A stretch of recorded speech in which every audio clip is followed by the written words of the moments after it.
Welcome back to the Hoedown Showdown. I'm your host, Tom Quiet, and that was Feels Like Yesterday by our featured guest, Nicole Rayy. How's it going today? Great. Thanks so much for having me on the show. Thank you for joining us. It's always really cool to kind of see how these random Instagram encounters kind of play out, and have I've been having a lot of luck just kind of perusing and going down these deep dark rabbit holes of Instagram. Been finding some really amazing talent. So Well, glad you found me. And yes, there's so much talent out there these days, especially just scrolling through and how many independent artists there are. So lots of talent to be found. yeah, especially in Ontario. I don't know what y'all are doing there, but there's a lot of like really talented country musicians that are just based out of Ontario right now. It's really amazing. I agree. We have lots of up and coming artists here. There must be something in the water in Ontario. Right, right, right. So you're based out of Ontario, you're from Ontario. What was it like growing up there for you? I've always loved it here. I feel like I always explain Ontario to people who have never been as like a little bit of everything in Canada because of course, in different parts of Canada, we got the mountains and you got more forest and you have more prairies. But Ontario kind of has like a little bit of everything. So I've always loved growing up here because you just, you get a little piece of all of nature. Mm-hmm. I've only been to Ontario once, and I'm not going to say the full story because I've said it a few different times on this show. But when I was young, my dad worked in Detroit, and he was like, "Let's go to Canada." So we went to Windsor for lunch. That was my big Canada trip. Lovely. Well, you have to come back and see some more sites other than Right, just. right, right. So growing up in Ontario for you, who was kind of like the influence for music for you? Was it something through the family, or who kind of introduced you to music? Oh my gosh, it's funny because nobody in my family is musical. Like, not a single person sings or plays an instrument, although my dad was trying very hard to learn guitar for a while. Right. um, but for me, I just apparently it's always been in me. Like, my mom always jokes that I used to kind of like make up these songs when I was a little baby and a kid before I was even talking. Apparently, music was always on the brain. And for me, I got a lot of influence to pursue music through school. I like joined the choir and was in all the school musicals and stuff like that. I was always that nerdy kid doing all the musical stuff and always that kid like listening to my Walkman in the back of the classroom and listening to artists like Shania Twain and Kelly Clarkson and all these powerful voices that really inspired me to go after it. Nice, nice. I feel like school is one of those underrated places that like influences kids with music a lot. Whether it's going through like the school programs, whether it's choir, band, whatever it is, or just kind of hanging around kids that have different tastes in music. School is kind of like one of those underrated places, and it's really cool. Absolutely. I totally agree. I mean, a lot of artists that I know, sort of found their passion through their family, which is Mhm. really cool to have a musical family as well. But yeah, it was always school for me. For sure, for sure. So what was kind of the light switch, like going through school and whatnot? What was kind of that light switch where it was like, hey, this is something I'm good at, or this is something that I enjoy. Let's see what we can do with this. Well, I always felt really at home on the stage. I Mhm. mean, I mean, I'm a pretty outgoing person in life, but on the stage is where I've always felt like I sort of come to life. And really, that's my true personality is when I'm on the stage. And so, yeah, all through high school, I did choir and musicals. And then after I graduated, I decided to go off to university for a year. But kind of procrastinated my homework. I lived in a interesting dorm situation. It was actually a hotel that they rented out to students. And I was like that girl on the floor that was always singing, and people would come over and like hang out with me or come for like a little concert in my room. And after that, I was like, you know what? I think if I want to do this, I have to just go for it now and pursue this full Yes. time. So I dropped out of school. Sorry, mom and dad, but they've always been really supportive and then just kind of headed down the path of the music industry. Yeah. And even though it was kind of, I'm sure it wasn't an easy decision to drop out of school. Sometimes when you know where you want to go and you realize, hey, school's really not going to get me to where I want to go as a musician, sometimes you just got to make that tough decision because you can always go back to school. Like Right? it, That was always my thought too. I'm like, yeah, well, school's not going anywhere. So right. if this doesn't pan out, I'll just head back to school. But Yeah. here I am 12 years later. Yeah, right. It was like when I went through school and all that stuff, there was always like older, I'm not going to say old people. There was older people that were Yes. kind of going through the school process because it was like, oh, had kids young and now my kids are kind of on their own, so I can do my thing now. And so it like school is just kind of always there. And Right? yeah, Gonna find your path, however that might go. And I think for me, it just felt like it was right to leave school and pursue music. for sure, for sure. So, leaving school, pursuing music, what was kind of the initial thought when you kind of started working on your own music? Who did you want to be? Were you like toying with a couple of different ideas? What was kind of the original thought?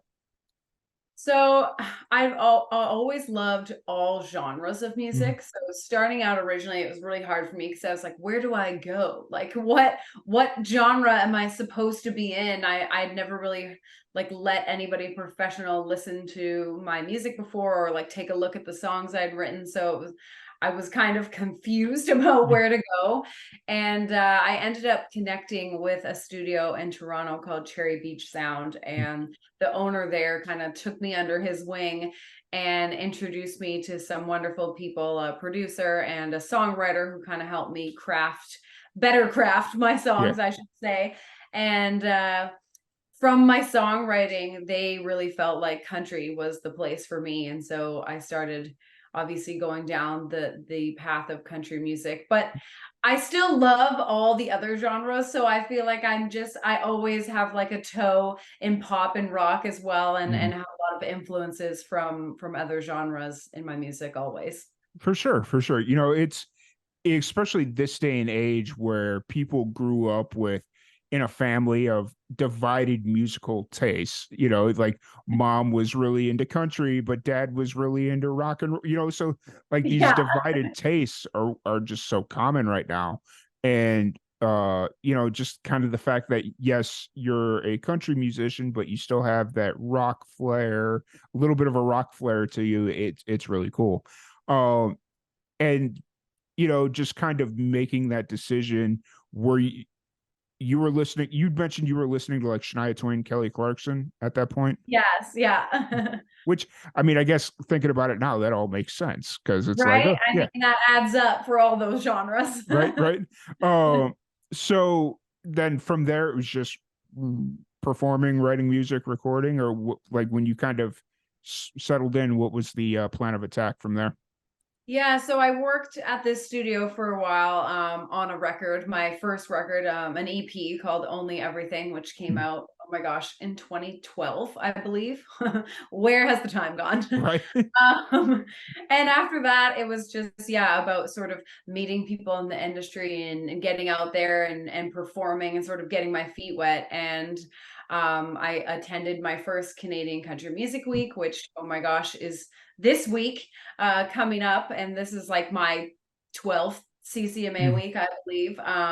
But yeah, I went and I networked and met people, and I met a radio tracker, Anya Wilson, who also kind of took me under her wing and was a little bit of a music mentor for Yes. me.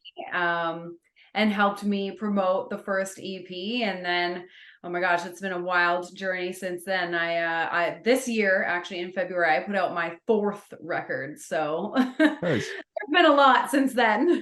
Yeah, and that when we first started talking, so your newest single Dirty was what grabbed my attention. That I think you were promoting it when we first started um connecting because you released it in mid-July and we started talking about it a few weeks after that. So you're promoting Dirty and I listened to it and obviously I enjoyed it because then I reached out to you to try and get something set up.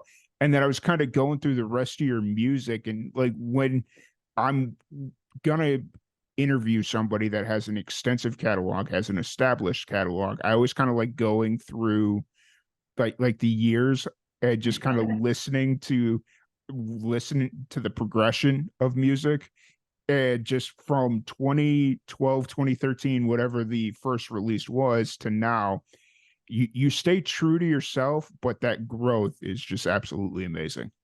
Thank you. And I mean, that's so important for any artist, I think, to grow and develop and hopefully write better songs over time. But it is crazy even listening back to my own Mm, catalog. Like sometimes I can't even listen to the first EP because I'm like, now's music compared to that is a whole other world. But staying true to myself is something that's always been really important to me. I've mhm. always wanted to make music that says something I want to say, and I've never wanted to just have a song for the sake of having a song that I don't, relate to or isn't saying something that's important to me.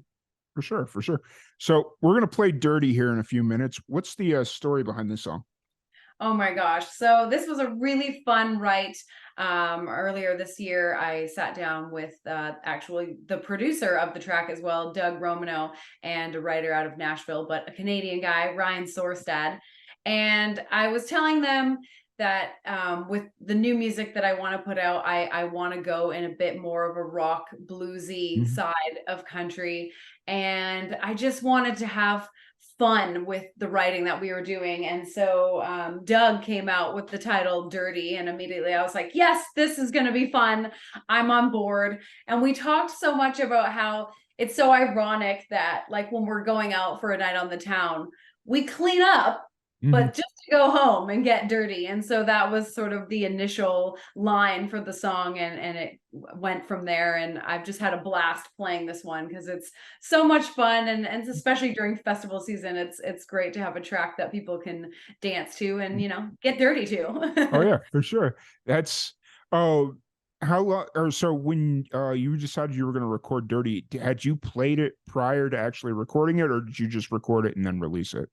No, I actually played it at there's a venue in Oakville, Mm, Ontario that I play a lot. I've been playing there for like 10 years, and yeah, I host around there. And um it's called the Moonshine Cafe, and it's yes, kind of like the Bluebird cafe of yes, Ontario.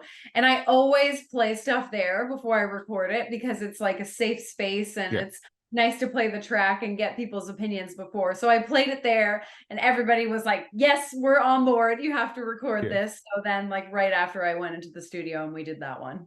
Awesome, awesome. It's It's such a good song, and I can't wait for people to hear it. We're gonna play it here in a second, I promise. I'm not just waffling, but, I'm really excited for people to hear this. For people that wanna check out the rest of your music, shows, keep up with you on social media, all that fun stuff, where's the best place to find you? So you can check out my website, which is Nicole Rayy, Ray spelled RAYY.com. I'm also on all the socials at Nicole Rayy with two Y's music. Awesome, awesome. Well, thank you so much for joining us, Nicole Rayy. Really appreciate you taking the time. Before we leave, though, I do wanna do one little quick thing. For all Okay. the young musicians sitting out there, what is one piece of advice you have for the young musicians out there? Oh, believe in yourself. It's so important, and trust your gut. I mean, I know early days when you're young, and when I was young starting out, it's hard to not be swayed by what other people think you should do and say as an artist. But really just believe in yourself and trust your gut and say what you want to say and enjoy. It's hard when your hobby is also your career, Yeah, but enjoy it because it's an incredible ride. 100% agreed. 100% agreed. Nicole Rayy, thank you so much for joining us. It's been an absolute blast. Thank you, everybody, for staying with us. We're going to play one last song here by Nicole Rayy called Dirty, and we'll be right back after this.